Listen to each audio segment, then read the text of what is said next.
தமிழ் உறவுகளுக்கு வணக்கம். அதிமுகவுக்கு இனிமேல் எதிர்காலம் கிடையாது. அதிமுகவுக்கு இனிமேல் எதிர்காலம் கிடையாது என்ற தலைப்பில் இந்த காணொளியை காண்கிறோம்.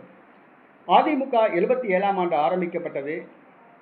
96ஆம் ஆண்டு அதிமுக ஒரு மிக மோசமான ஒரு தோல்வியை பதிவு செய்தது. செல்வி ஜெயலலிதா தான் போட்டியிட்ட தொகுதியிலேயே தோற்று போனார். ஆனால் மீண்டும் பீனிக்ஸ் பறவை போன்று அவர் எழுந்து வந்தார். கவர்ந்திழுக்கக்கூடிய மக்கள் நம்பிக்கையை பெற்ற தலைவராக இருந்தார். மீண்டும் அதிமுகவை ஆட்சி கட்டிலில் அமர்த்தினார்.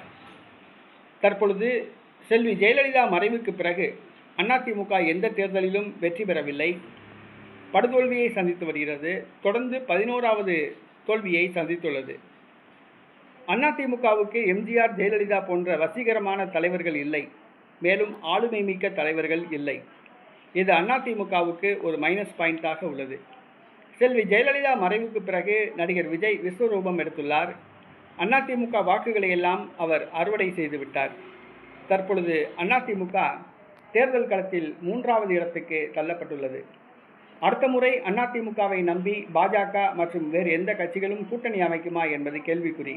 அடுத்ததாக அதிமுகவுக்கு இனிமேல் தேர்தல் வேலை பார்க்க கூட ஆள் இல்லை, ஓட்டு போடக்கூட ஆள் இல்லை என்று சொல்லலாம். தற்பொழுதே அதிமுகவுக்கு பூத் ஏஜென்ட் போட மிகவும் சிரமப்பட்டார்கள். தேர்தல் வேலைக்கு ஆள் கிடைக்க சிரமப்பட்டார்கள். அடுத்த தேர்தலில் கண்டிப்பாக அதிமுகவுக்கு பூத் ஏஜென்ட் போடக்கூட ஆள் கிடைக்காது. தேர்தல் வேலை பார்க்க ஆள் கிடைக்காது. இன்னும் சொல்லப்போனால் வேட்பாளர்களாக களமிறங்க கூட ஆள் கிடைக்காது. நிறைய பேர் தயங்குவாங்க. ஆக அதிமுக இனி அடுத்த முறை தனித்து போட்டியிட்டால் 5வது 6வது இடம்தான் கிடைக்கும். வெற்றி இலக்கை எட்ட முடியாது. ஆளுங்கட்சியாகவோ எதிர்கட்சியாகவோ வர முடியாது. அதிமுக அடுத்த முறை போட்டியிட்டால் 5% வாக்குகள் கூட கிடைக்காது. ஆக அதிமுகவுக்கு இனிமேல் எதிர்காலம் கிடையாது என்றுதான் சொல்ல வேண்டும்.